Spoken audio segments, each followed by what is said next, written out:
Now, the Irish Film Archive has issued a DVD called G.A.A. Gold. It shows the highlights of hurling finals from 48 to 59. This was the golden age, you might say, of hurling in Ireland.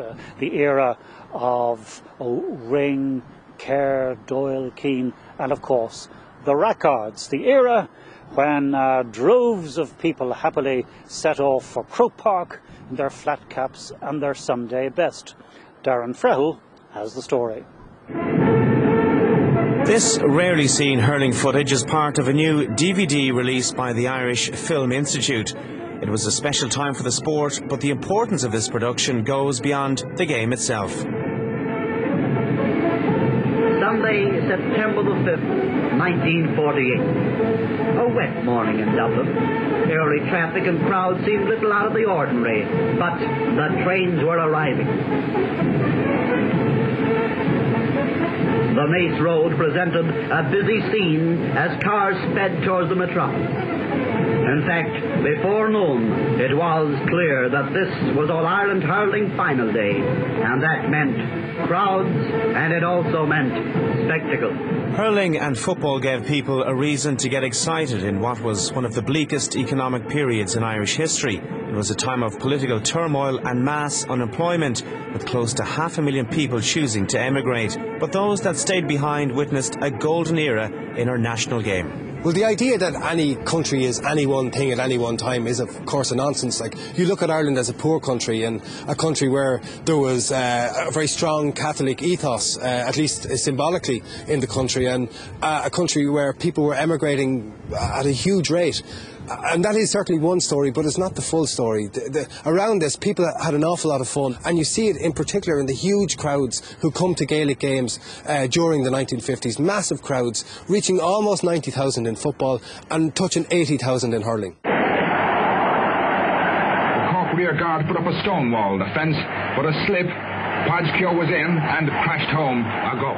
These are the only moments, the only clips we have of some of the greatest players ever to play hurling. So they're crucially important before the advent of television for players who want to, players today, and for enthusiasts of hurling to see these players in their prime playing the game, exhibiting the great skills of the game of hurling.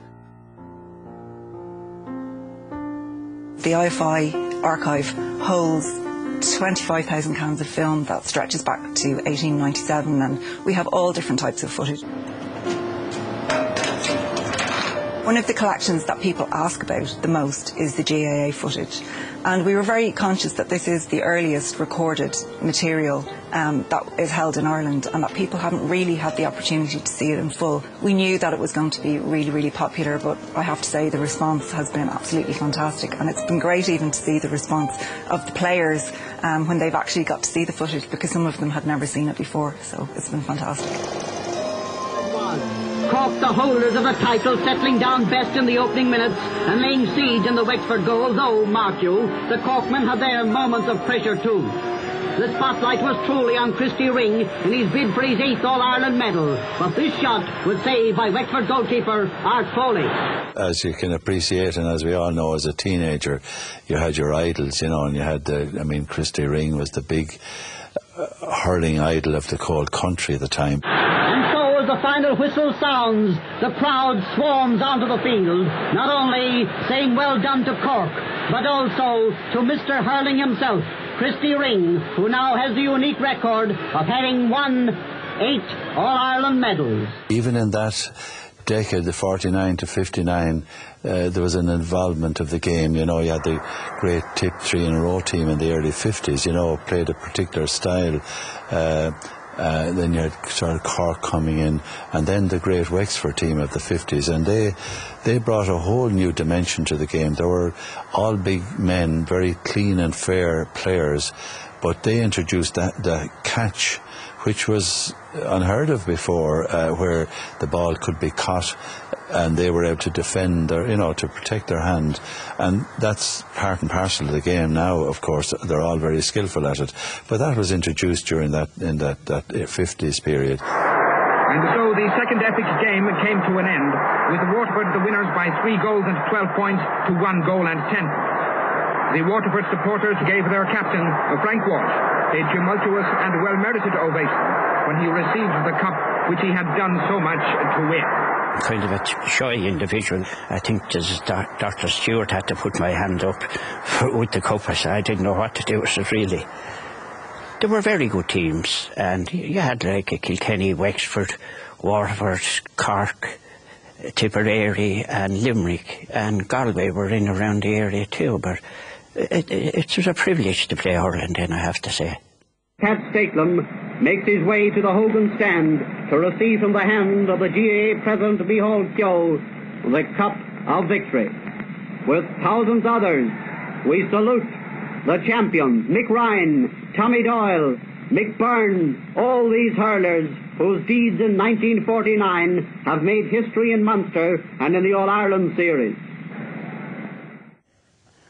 What's this Micheál O'Mara said one day that I was the right full back. I always played right full, number 2.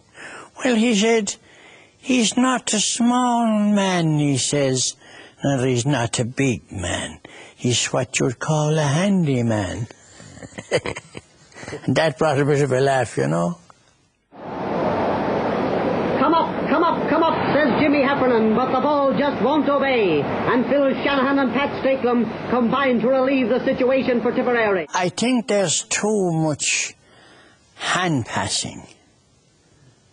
There's not enough of hurling, and, you know, you can't tackle the goalie, you know. The harder the better. Makes it more exciting and more, you know. People want to see it that way. Antrim held a lead of 1 point at the interval. Part of the bonus for G.A.A. people when you look back at this stuff is you're able to compare the hurling at the time and the hurlers of that time with our era. For example, you look at how often the ball was played along the ground in that period, and you would say that the last great ground hurling team in Ireland was probably Offaly of the 1990s, and that's gone now. The ball is always played in the air now, and it's quite different, and also it allows you to contrast people like Christy Ring with your Henry Shefflins or Owen Kellys of today, and that's a great bonus for G.A.A. people. Across to Eddie Kerr. And the young miner again proves his worth with a point. I hadn't realised there was footage of that era at all. And it's great to see all the films of the various eras back to 49. Great games, famous names and legendary teams. The Irish Film Institute are making plans to release the football finals from the same period next year. Wonderful images there of the men who shaped a golden era.